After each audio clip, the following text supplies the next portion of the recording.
Praise be to Justin, and a glorious morning to all you slacker maniacs out there. It's your boy, Jack Slack, Fights Gone By podcast, and we're coming at you after a rather successful weekend for the Church of Gaethje. Converted some new fans. Not the same old hits that you've seen before, but some fairly new stuff, and it was all good. We'll get into that in a second. Actually, well, there's not really a lot of news this week. The only news really is that Zabit Magomedsharipov pulled out of his fight with Calvin Kattar, confirming that Calvin Kattar is in fact ducking Zabit Magomedsharipov. And Mamed Khalidov is coming back to fight Scott Askham in KSW, which is fun because he was retired like a month ago.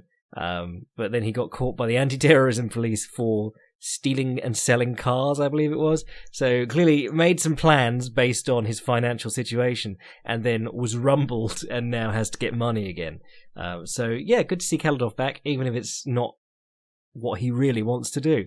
So not a bad weekend of fights. I think I managed to watch just about everything on the UFC card, watched some of the KSW, obviously did my big Roberto Soldic piece before the fights. I mean, he had an okay showing, but it was a last-minute replacement, and but I think it was 3 rounds instead of 5, and he didn't finish, so both the commentators and lots of people online were like, well, didn't finish him in the first round. I feel like he should have lost that, even though he's pretty much in control the entire time. Phil Duffee had a fairly boring heavyweight slog, and Thomas Nalkun submitted a guy, so that was your KSW rundown.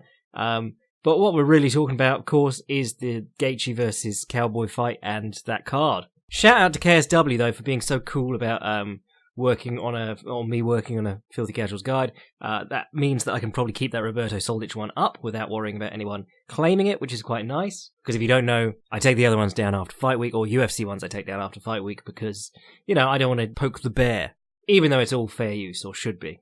And certainly transformative. And also unmonetized. So, you know, anyway, carrying on. What was good on this card? Well, we'll start with the main event, because I know people get mad if I bury that too deep. So, Justin Gaethje versus Donald Cerrone. Brilliant showing by Justin Gaethje. Once again, someone comes out, low kicks Donald Cerrone, and does better than Donald Cerrone low kicking, because that's what happens when you low kick a guy. He has to pick up his legs and worry about the low kicks. It's not like trading left hooks with a guy where you're opening yourself up for a left hook of his. It's, you're making him pick his legs up. So if anything, he can kick less. But that was a thing for a long time. I'd be like, guys should really low kick Donald Cerrone more, or Edson Barbosa. And people would be like, but they're great at low kicking, Jack. They'll get killed doing that. And Gaethje did absolutely fine. KJ Noons out low kicked Donald Cerrone in their fight. The low kick is a very useful weapon.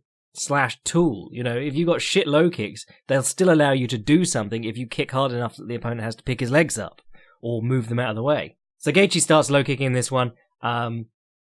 Cerrone started opening up with his hands. Gaethje did a very good job defensively, I thought. Caught him with a couple of short left hooks coming in, but also with these like wide clubbing left forearms. And when he slapped this left forearm in, he'd catch a collar tie behind the head and hit those short uppercuts. And the short uppercut is the collar tie uppercut is a punch that he's had huge amounts of success with, back when he was more of a brawler.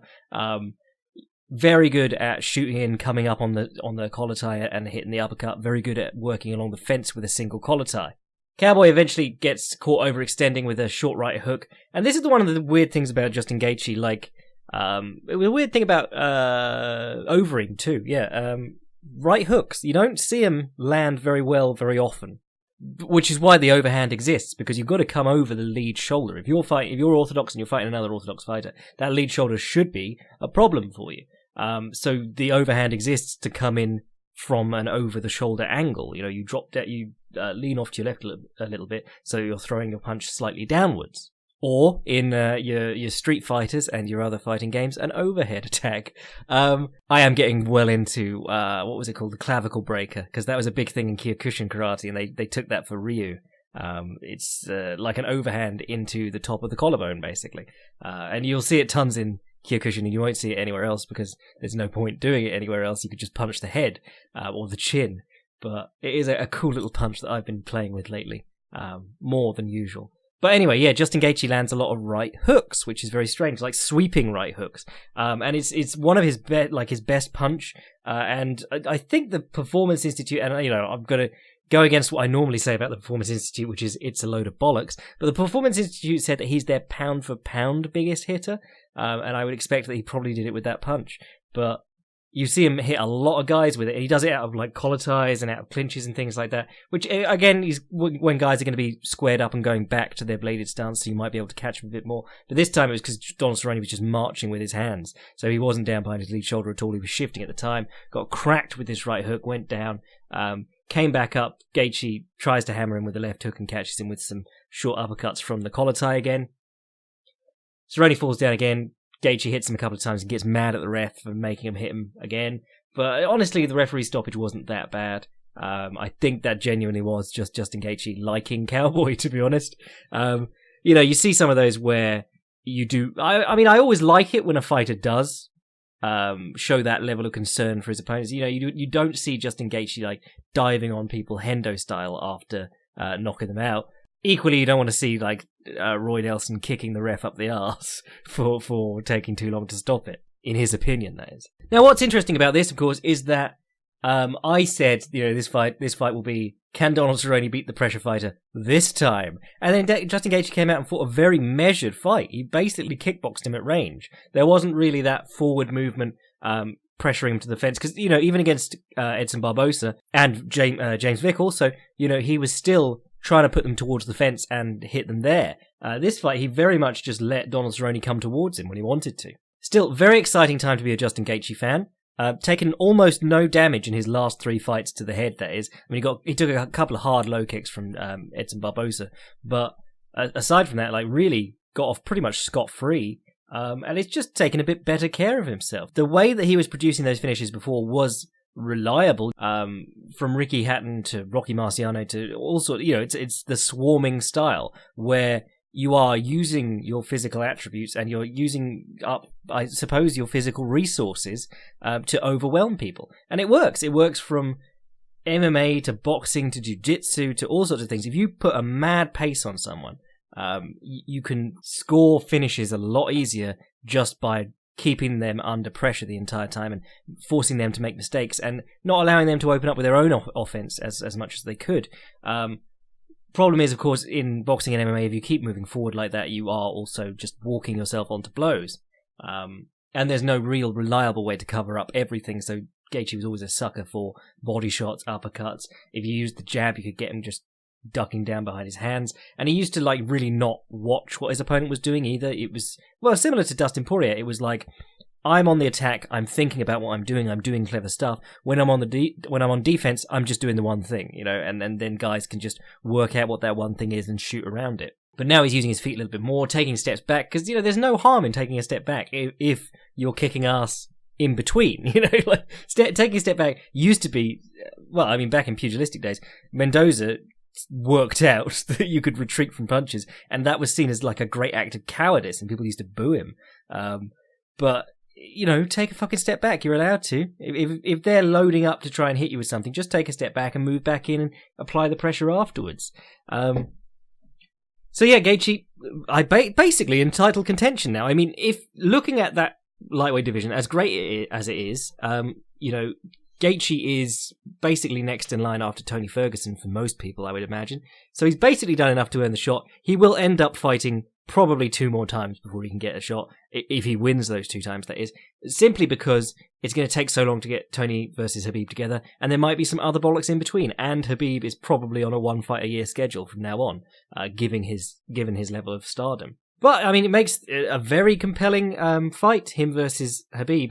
Now, one of the interesting things firstly, you're shifting around with what Gaethje's doing. I would love to see his original style against Khabib. And, there's nothing to say that he wouldn't just turn up and do that against Khabib. But, I've always thought the pressure would be very interesting. Certainly, keeping Khabib back towards the fence makes him shoot towards the center of the cage. We talked about this before. His takedown attempts are not nearly as successful when he doesn't hit the fence. Compared to that to our Rustam Khabilov, who shoots well into the center of the cage and doesn't like his opponent being on the fence. So, the Gaethje pressure would be interesting there. All his best work is uppercuts and shit. Great at kneeing people, great at pulling people's head around from the clinch. I would love to see Justin Gaethje hit the body some more, but the low kicks and attrition work through there. If you take a couple of really good low kicks, your ability to shoot for takedowns and duck in quickly is really going to take a hit. It's the same as Sheriff Bob Lawler When he fought Johnny Hendricks the first time, he was doing all the slipping and rolling stuff, but you have to have both feet on the floor to do that. So Hendricks would just fire like 8 punches and then throw a low kick in at the end, smack Lawler in the leg, basically hindering Lawler's head movement because he had to be able to move his weight from leg to leg. And if you stiffen up one leg with some swelling, that very quickly becomes less effective. Almost everything you do in combat sports comes from your legs, whether it's striking or wrestling or bridging to create space on the ground when you're escaping stuff. Getting kicked in the legs a lot does hinder that, and it would be very interesting to see if Gaethje could get away with that against Khabib. One of the interesting things, considering that Khabib versus Gaethje matchup, of course, is that Gaethje has said himself, like, I don't wrestle because I used to wrestle for whatever they are, like 5-6 minute bouts, and he said I can't wrestle for 15-25 minutes. And, that could have just been Gaethje being Gaethje, just saying what he feels, but certainly Eddie Alvarez and Dustin Poirier, both of them in their successful game plans against him, both used short takedowns. They either went for the takedown and he dragged them up off his hips and used a ton of energy doing that, or they succeeded on the takedown like Poirier did, and then Gaethje exploded back up to his feet and then was breathing heavy immediately afterwards. They used the takedown attempts or the threat of the takedown attempts to make Gaethje work and, forget about the kickboxing match that he was in just for a moment. I suppose going in against Khabib, you're going to be expecting the takedown all the time, so it's not quite the same as if you're in kickboxing mode going, hey, we're having the fight of the night, and then suddenly the guy hits your hips with a takedown attempt. But yeah, fun fucking fight, I say. Someone did point out on my Facebook, though, that Gaethje has, while he's managed 3 really good wins back-to-back, he has managed almost 3 identical opponents back-to-back.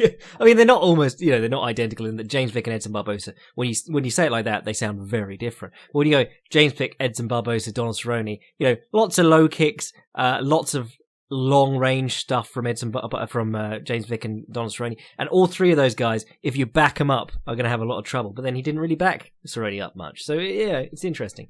But, aside from those 2 losses to it's great that he took those 2 losses and actually made a change. But I think if he'd had a win between Eddie Alvarez and Dustin Poirier, you might not be in the situation where it hit him as hard as it did. If he'd fought James Vick in between them or something like that and starched him, he wouldn't maybe have had the pressure to change the thing, to change his game, because those 2 are back to back, it's like, fuck, people have actually worked me out.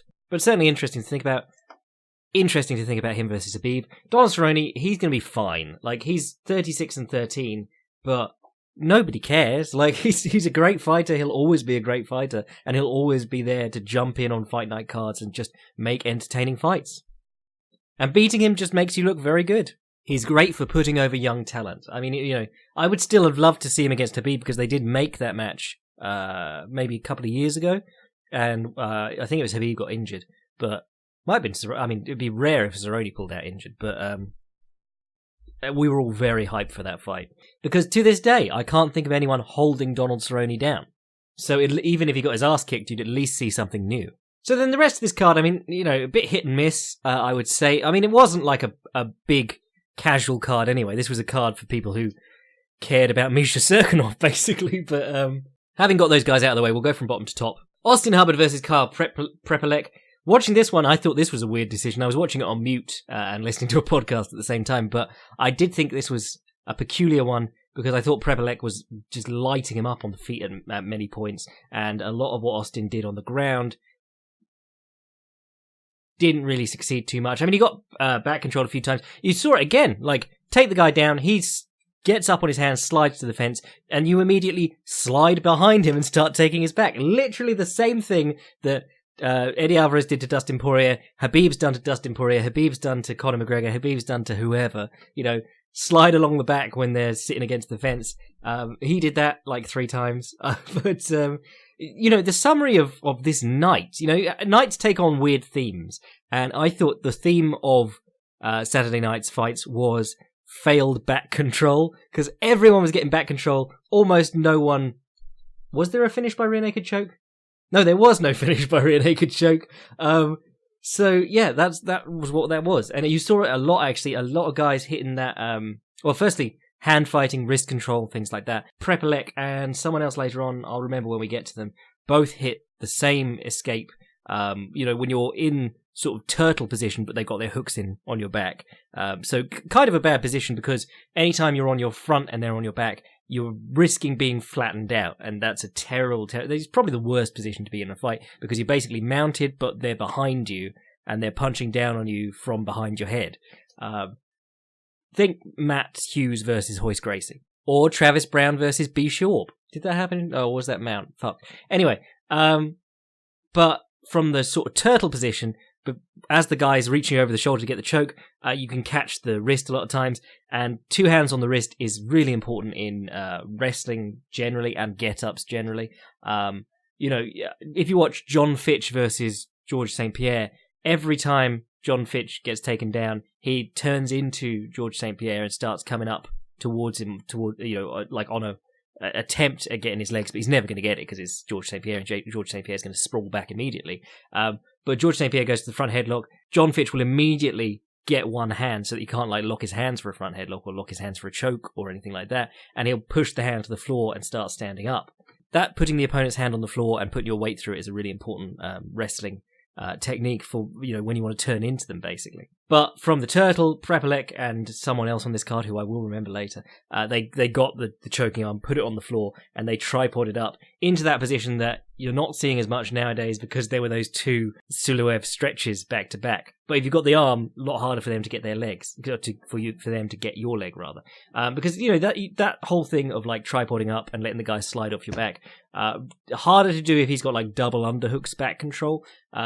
But if you've got one of their arms free and you've put it to the floor above your head in front of you, you've got a good chance of shaking them off. And a few guys did that the other night. Thinking back, Hubbard probably did enough to win that, to be honest, and he got it unanimously. But I think I was probably just thrown by his very bad first round, where he just got lit up, basically. And there was a nice moment from Kyle Prepelec, who it was Southpaw versus Orthodox, and he went rear straight to the body and then lead leg high kick and slapped him in the face with his toes. And that reminded me of that lad who just won the one Muay Thai title. I think he was bantamweight. Ilias Anahachi, that's the one. Knocked out Pechdan. But yeah, he's Southpaw versus Orthodox, and he was ending all his combinations with a lead leg high kick, which is really unusual because, of course, the lead side, that shoulder is going to get in the way. You're kicking towards the closed side, which we talked a lot about in the Roberto Soldic Filthy Casuals guide I did last week, about the Crocop comparison, kicking into the open side and closed side. Once again, go watch that. Chaz Skelly versus Jordan Griffin was decent enough. Chaz Skelly walks like his back is all fused together, and he has this weird, like, hunchy shrug thing that he's got going on. Yeah, fun enough. Hunter Azure versus Brad Katona was decent. I thought, again, I was struggling to follow the decision on this one. Maybe because I was watching it on mute, but I didn't think that Hunter Azure did, particularly. I didn't think Hunter Azure did a lot more than Brad Katona in that fight. Myles Johns versus Cole Smith, that was a interesting enough one. I thought Cole Smith looked amazing in his debut in the UFC, beating up Mitch Gagnon. But then Mitch Gagnon hadn't been there for like 4 years or something like that. But this one he just looked a little bit. Well, maybe he looked that awkward the first fight, but because he was winning, he looked great. But he had like a really awkward. Do you remember when Igor Vovchanchin fought Francisco Bueno? The one where he does like the timber falling knockout. But that guy came out in the classical Brazilian jiu-jitsu fighting stance, the one that looks like shit and will get you knocked out very quickly against someone who knows what they're doing. With the feet like on a line and the back foot pointing almost outwards, and legs both very bent. You look like an angry chicken. And that's how Cole Smith looked when he was striking this fight. It was proper weird. Augusto Sakai knocked out Marcin Tybura very quickly. Jesus Christ, I remember having to write about Marcin Tybura when he was sort of in the, getting towards the title picture, and I was going, this guy isn't that great. He head kicked a dude once. That's it. But Sakai just smoked him. Oh fuck, have I skipped Lewis Smolka? My boy, Lewis Smolka, versus Ryan McDonald. Man, he looked good. I really enjoyed this one. And what you saw in this one was like multiple body shots in a combination, which was great.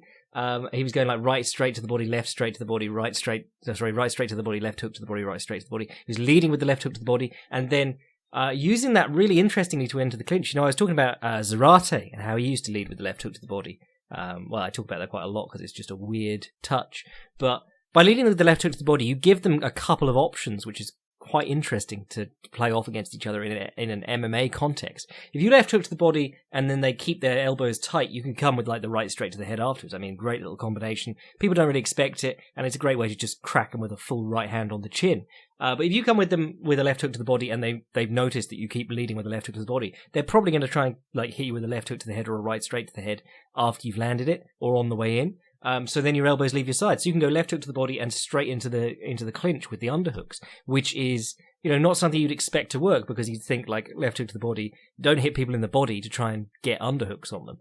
But it sort of works here. I wouldn't expect to get underhooks on people off like a left body kick because they're not going to throw back at your head in the same way. But by going forward so much to get to the body with the left hook, you're giving them your head as bait. That's not to say you got away without getting hit in the head doing it, but it certainly made me think, which was cool. And he was, that was a real showing of, well, firstly, that was a very swarming performance on the subject of swarmers, but it was also a very, it showed you what bodywork does very, very quickly because he was so adamant on getting to the body. There was one where he landed like 8 shots to the body in a row. He was going like 4 punches to the body, a right kick to the body, and then he went back to 4 punches to the body. And very quickly, Ryan McDonald's elbows came in and he was like almost completely focused on covering his body with his head up in the air. And then Smolka stepped in. I think it was a left hook he caught him with, sent him reeling, and then finished him off. But you were looking at those body shots going, they're not super fast and they don't look very painful, but once he landed, I think it was like 20 he landed in the first round, you just noticed this change in McDonald's demeanour and he became a lot more hittable upstairs as a result. So never doubt bodywork. And that is why Lewis Smolka is a boy, because he did that, or he's known as a grappler, and he's sidekicked a dude in the face before. So still a boy. Also friend of the podcast, so boy. Misha Serkinov versus Jimmy Crute. You'll remember I was quite excited for this one, but man, it was back and forth for a bit, but man, Misha Serkinov popped Jimmy Crute's head off. Misha Serkinov is a fucking unit. The dude looks like he was carved out of marble.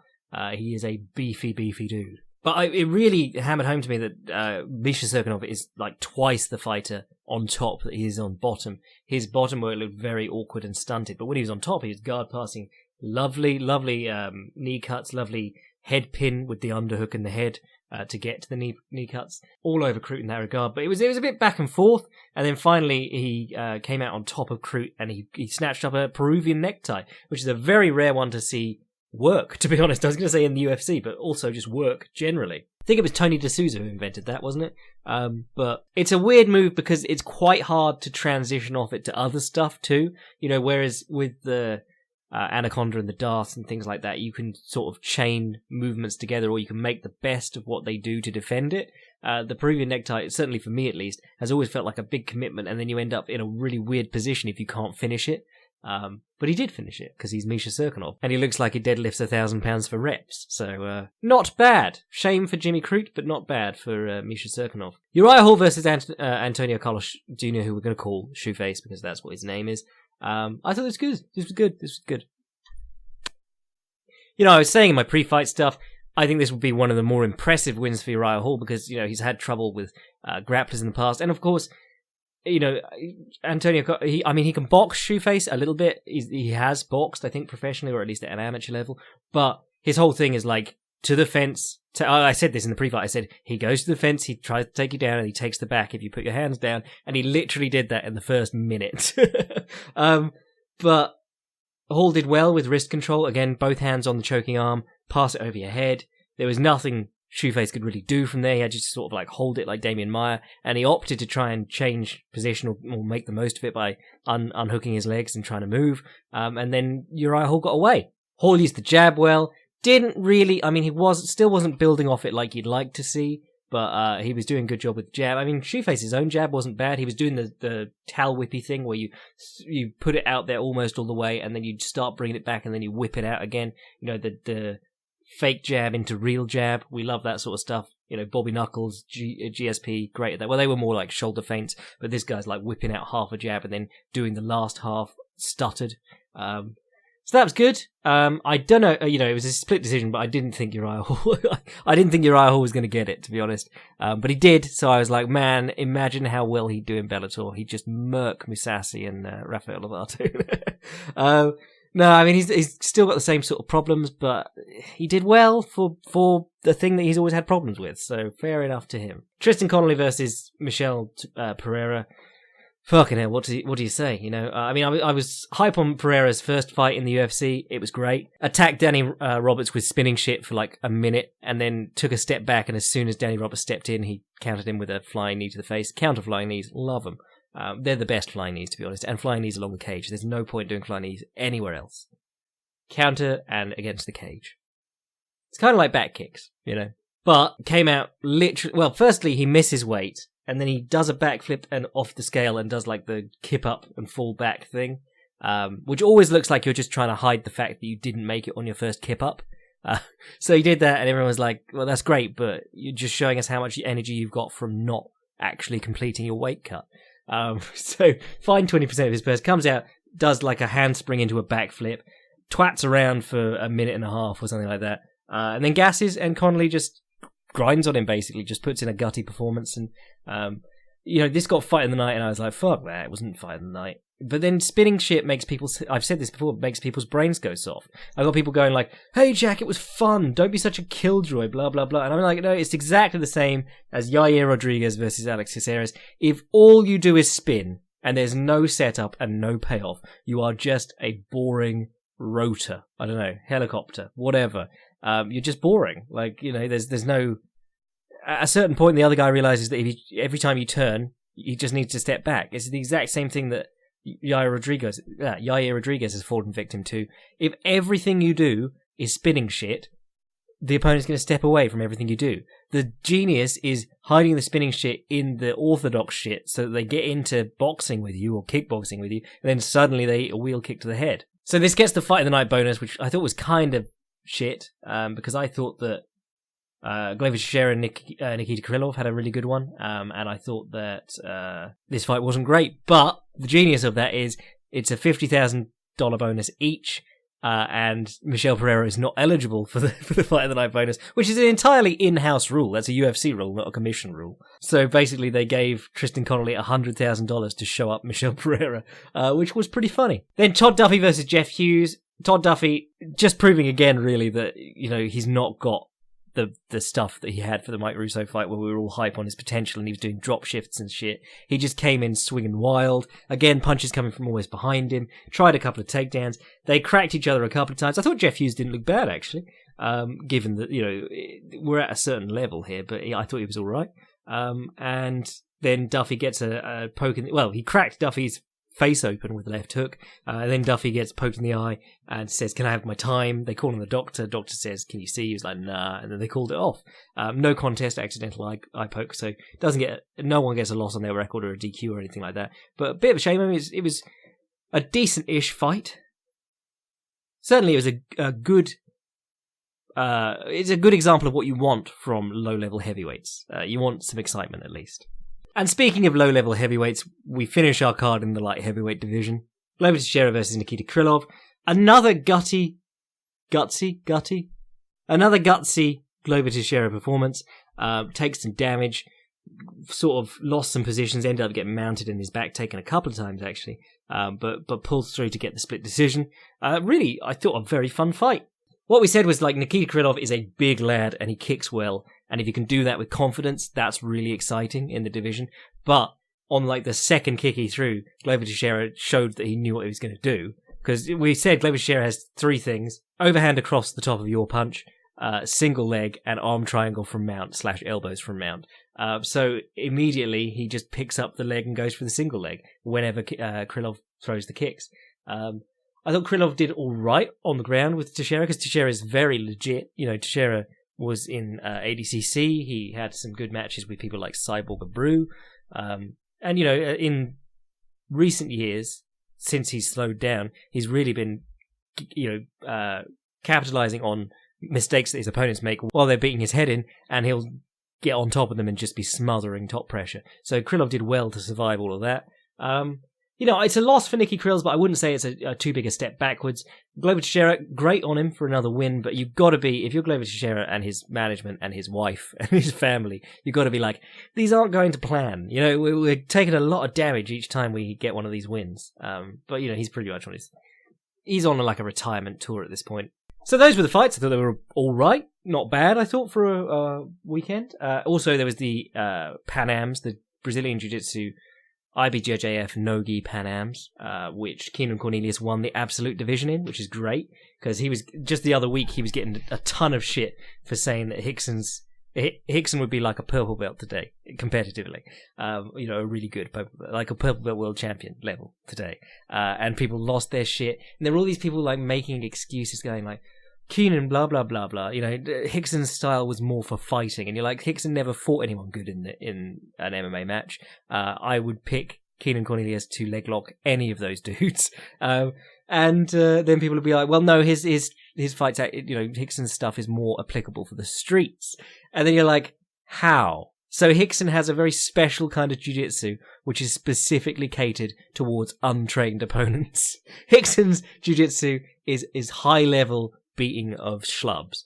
But yeah, people go like, oh, Keenan, blah, blah, blah, plays on their lapel, shit like that. And you're like, Keenan's medaled in like 3 ADCCs, comes out of the Pan Am Worlds, wins matches both from the top, from the feet, from underneath.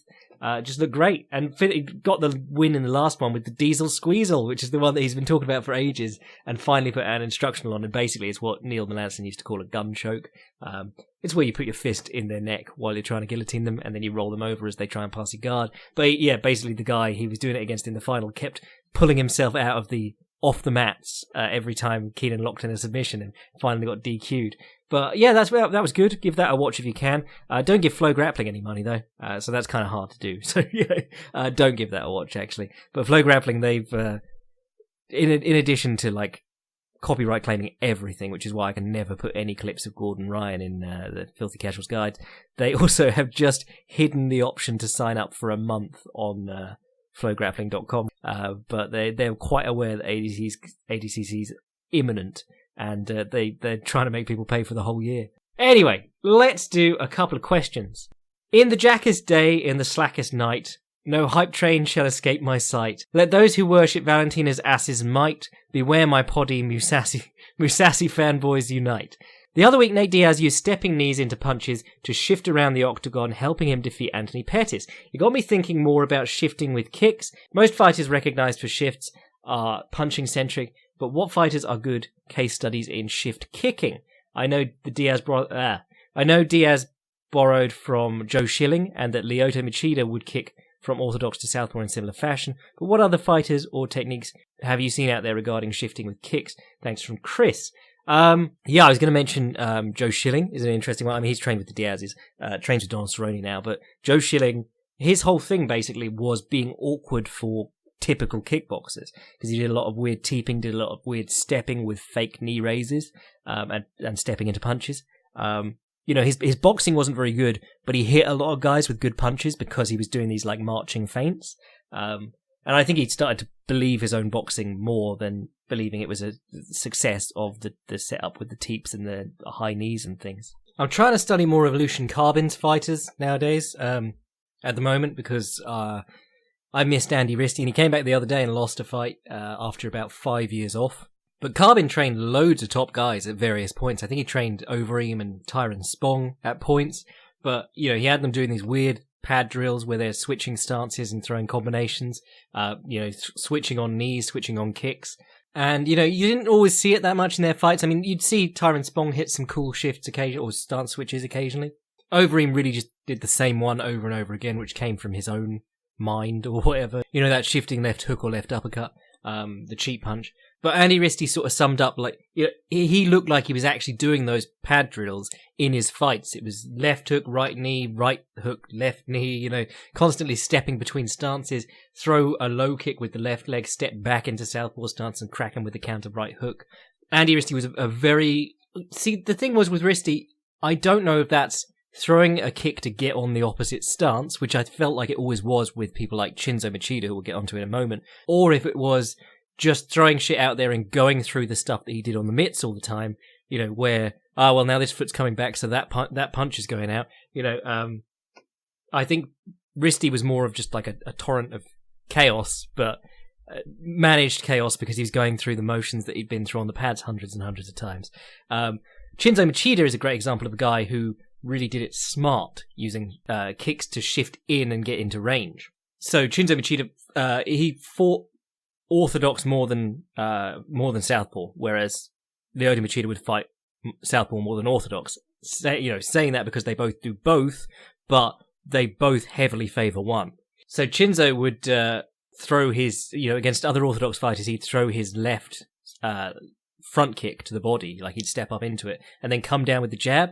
But against southpaws, he would throw the right front snap kick to the solar plexus or whatever, and come in behind it into a southpaw stance and start throwing punches from there. Now, if you could get guys who could box from there, that would be very interesting to see. Kyoji Horiguchi enters behind a long right front kick a lot of the time, did it to Darian Caldwell. It'd be fascinating to see him drop into the southpaw stance, throw the 1-2, and then duck out the side with the right hook instead. The thing about shifting with kicks is that when you're shifting with punches, you're just moving your feet underneath your punches, whereas with the kick, obviously the kick has to hit the opponent, or is supposed to hit the opponent. So sometimes you don't get control over the recovery, depending on just how you hit them, basically. I've always liked guys who hit coming down off kicks. So if you kick with like a step up left kick, you're an orthodox fighter, you step up and kick with your left leg, and then you bring the leg back into the southpaw stance, and you either punch or counter off that. I really like that sort of stance switching, because kicks are a really nice way to draw people on, because if you meet someone with a good bit of experience, they know that if they follow your kick back, they can try and get off a couple of counters and get you out of position, and that's where you can set up some really nice counters of your own. But yeah, there's plenty of room to shift with kicks. There's people doing some weird things out there at the moment. I've seen Weili Zhang. She does like a weird double jumping bicycle oblique kick to the front of the knee, and it never ever works. But I've seen her try and step on the oblique kick as well, and that also hasn't worked great. I think one which would be more interesting to see would be more guys fighting open guard. So if you're if you're an orthodox fighter against a southpaw, or if you're a southpaw fighter against an orthodox fighter, going with the the rear leg inside low kick to the lead leg, and then stepping through into the opposite stance with the overhand. So basically the Dan Henderson combination, but much longer. But really, shifting kicks is basically going to be off front kicks for the most part, and those are good because you can make room to step in behind them. But I think shifting, it's in an awkward position in MMA right now, because Diaz just undid Pettis by not fighting from his usual stance and then doing a full step into range each time, so that he never had to worry about his natural lead leg getting pounded. But in this previous event, we saw Brad Katona using the right hand into left hook shift that Gennady Golovkin always uses to decent effect. But we also saw Donald Cerrone laid out with a right hook that probably wouldn't have landed if he hadn't left his stance to shift. If you really want to look at some weird shifts, David LeDuc throws a right elbow into a shifting left hook. I think he weaves into it too. He's proper weird, but there's lots of room to experiment out there, and I was thinking of writing a full book. I was talking about writing a book of angles, and obviously you can't do a comprehensive encyclopedia of angles, but it was going to be playing off things like this, stepping across yourself, angling out defensively and angling offensively, and using shifts to create angles, and have a whole subsection of shifts. But it's a lot of work to do. Maybe something for when I'm I don't know, when I want to retire. I'll do one big last work. Cheers, Chris. Hello, brother Jack. Do the fingers go into the eye during an eye poke, or does the eyelid usually block the fingers from entering? How dangerous are eye pokes? I would never want to be an MMA fighter because damaging the eyes would make me anxious. Regards, Pussyman Alexander. Yeah, no, eye pokes are very dangerous, genuinely. Firstly, your fighting ability is considerably reduced by having worse vision, because you're dealing with reaction times and things like that. Joe Frazier fought half his career half blind and then started getting a cataract in the working eye. Justin Gaethje, I said when I saw him fight, this lad probably can't see the punches coming. Came out later that he couldn't. I found out later he wore massive glasses to the post-fight interview. But since then he's had eye surgery, and now he seems to actually be picking up on the strikes easier. Though when I looked at laser eye surgery, they were like, don't do any contact sports. So I was like, nah, I can't do that just yet. So I don't know what he's got done, but they're very important to you, even in the context of fighting, which is why eye pokes are such a huge deal. But even if you've been around like kickboxing, karate, kung fu, anything with like from point fighting right up to full contact stuff to kyokushin and stuff. Kyokushin, there shouldn't be any eye pokes, but you will see guys get toes in the eye. Happens quite a lot, and it's fucking terrifying. I've seen guys get the retina detached by toes in the eye. When you ask, do the fingers actually go into the eye? They don't go into the pupil because there's a layer of shit over it, the lens and all that stuff. I don't actually know the anatomy of the eye. We did it back in school. We did a sheep's eye, cut that open. It was full of black shit. I have no idea why, but that stuck with me to this day. But your blinking reflex is designed to protect your eye from shit getting in it, but equally it's still just a flap of skin with some muscle in. And also, it's a reflex, so you have to be reacting to a stimulus. If you don't see the punch coming or the finger coming, the finger is going to get into your eye before your eye closes. So dudes do get actually scratched across the eyeball quite a lot. I say a lot, not like every fight, but it happens more than you would like it to. And, Alan Belcher versus Michael Bisping is a great example. I think both of them ruined each other's eyes.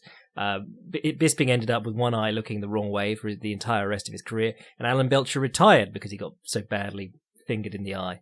It is a horrible side effect of this sport, and part of it is on the fighters, but more of it, I would say, is on the gloves. Because, if you had gloves that curved the hands, we would then be able to go, yeah, if your hands are out there splayed and you're poking people in the eye, that's your fault.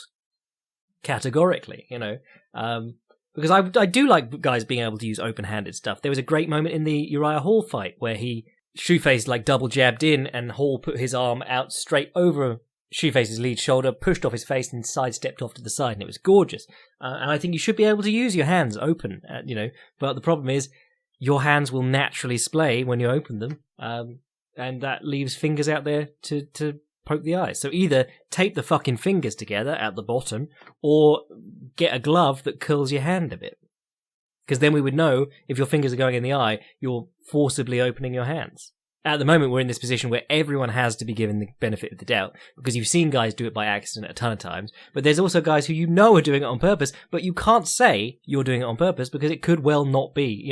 It's like you have to give John Jones a fair shake at the start of every fight. The first 3 eye pokes, you have to be like, hey John, I know you're not trying to. And then after the 3rd, you can be like, John, stop fucking eye poking him.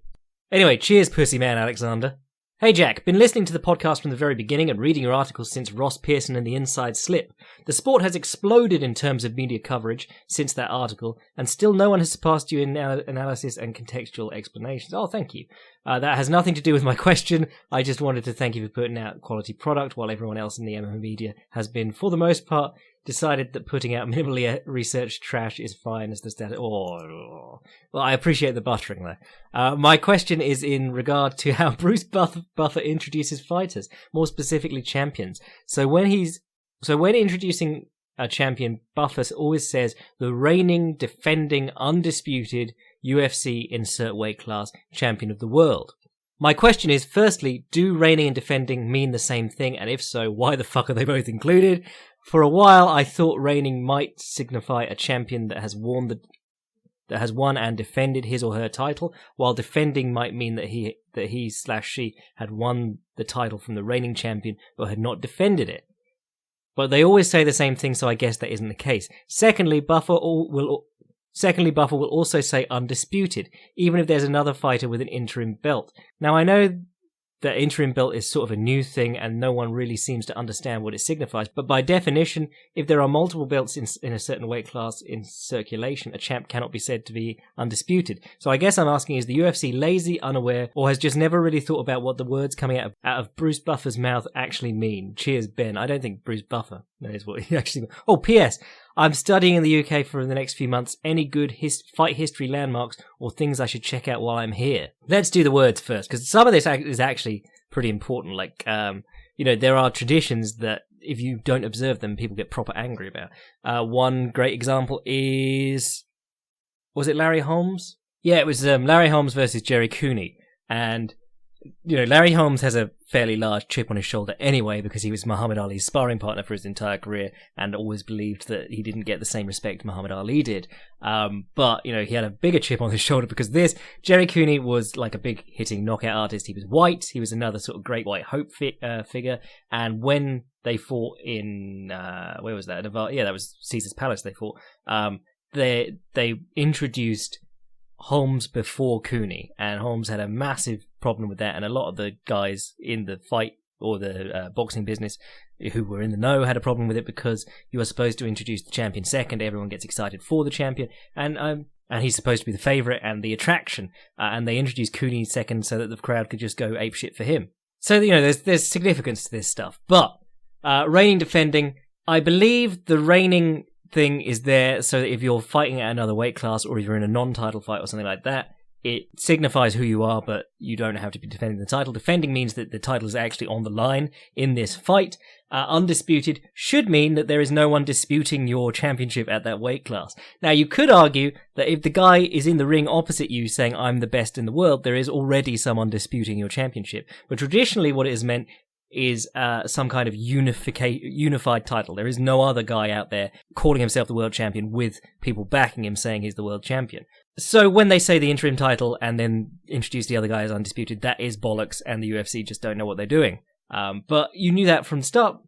But if you didn't know that already, there's the example of Dana White introducing Conor McGregor at every one of those press conferences for the Floyd Mayweather fight, calling him the reigning and defending UFC champion, even though he wasn't defending because it was a fucking boxing match.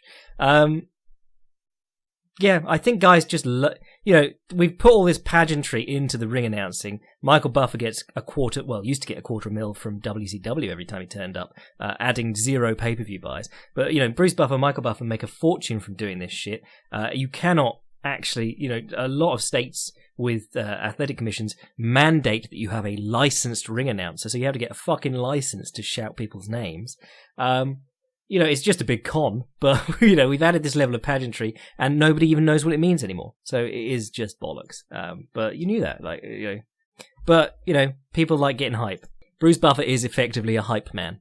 Regarding places to visit in the UK, there's loads. I mean, you could go Manchester, go visit Liam Harrison's gym. You could go Liverpool, go to Wolf's Lair and fall out with them like everyone else who's ever fought there has. You could, if you're in London, there's tons of places to train. You could go train with John Haggerty's gym. You could go train Roger Gracie's gym. Where's Braulio? Is he in Birmingham or Bristol? He's in a B town. Regarding history, I mean, London is just history, but unfortunately a lot of it has been built over because, Marylebone Fields, where James Figg's amphitheatre famously was, you won't be able to find that. Lots of old pubs that were important to the pugilism game, probably not there anymore. Because London, its population exploded and it grew outwards, and then, of course, in the Second World War, it literally exploded when we were blitzed. So, there's an awful lot of stuff that isn't what it was. Like the Horse and Dolphin, which was the place that Bill Richmond, who was an escaped slave, turned not championship, but fought for a championship prize fighter in the UK back in the 1700s, 1800s. Early 1800s. And he opened a pub called the Horse and Dolphin, which was where the original pugilist club began meeting. Then they closed down, and there was another one when John Jackson started up his pugilist club. Can't remember what the pub were they met up at. There's a great place called the Prospect of Whitby, which is an old pub where they used to have bare knuckle fights in the upstairs floors. Which if you go there and you can go and have your drink upstairs, there's not an awful lot of room to swing a cat, let alone a punch. Really, I think the weird thing about London is that basically if you're in central London, in the main part, anywhere you walk, hundreds and hundreds of famous people will have already been or lived or grown up or whatever. It's a very historically rich city. Cheers, Ben. Right, I reckon that'll do us for today. We'll be back on Thursday to talk about Yair Rodriguez versus Jeremy Stevens. I'll probably do a Filthy Casuals guide in the meantime. Going to have some stuff going up for the Patreon boys this week too. And lots of stuff going on. So if you want to get in on the Patreon, support the podcast, allow me to do it twice a week, and also get extra stuff to read and enjoy, do that. If you want to send an email to the podcast, fightsgonebypodcast@gmail.com. And if you want to check out what I'm writing at any time, fightprimer.com. I'm your boy Jack Slack. Praise be to Justin. Praise be.